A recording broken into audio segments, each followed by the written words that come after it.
ఈ ఇశ్రాయేలీయులు వెళుతూ ఉన్నారో వారికి మార్గ మధ్యలో ఏమైందయ్యా అని అంటే ఎరికో పట్టణం అడ్డం వచ్చింది. దాని గోడలు ఎంత పెద్దవి, 7 రథములంట గోడ పైభాగమున తిరిగి అంత మందం ఉంటాయంట అవి. అలాంటి గోడలను నరమాత్రులు పగలగొట్టలేరు, బరదలు కొట్టలేరు, పడదొరియలేరు. ఇశ్రాయేలీయులకు అది ఆటంకంగా అడ్డుబండగా ఉంది. దేవుడు చెప్పాడు 7 మారు దేవుని స్తుతించుకుంటూ తిరిగారు. 6 రోజులు మొదట రోజుకొకసారి తిరిగారు.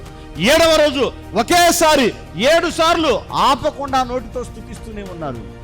గొంతు ఎండిపోదా? ఎండిపోతుంది. కాళ్ళు నొప్పులు రావా? వస్తాయి. ఒళ్ళు చెమటలు పట్టదా? పడుతుంది. ఓపిక తగ్గటం లేదా? తగ్గుతుంది. వాళ్ళ విశ్వాసం నీరుగారులా, వాళ్ళ ఒంటిలో చెమటలు నీరుగారాయి, వాళ్ళ శరీరంలో శక్తి తగ్గిందేమో కానీ వాళ్ళ విశ్వాసం మాత్రం తగ్గల. దేవుడు ఏదన్నా చెప్పాడనంటే అది ఖచ్చితంగా చేస్తాడు. కాబట్టి విశ్వాసంతో తిరిగారండి వాళ్ళు 7 మార్లు. వీళ్ళ విశ్వాసాన్ని చూసిన దేవుడు దోతలకు ఆజ్ఞాపిస్తే అంతంత మందపు గోడల్ని జస్ట్ అలా దుమ్మును తోసినట్టు తోసేశారు. చెప్పడబడదన్నట్టుగా.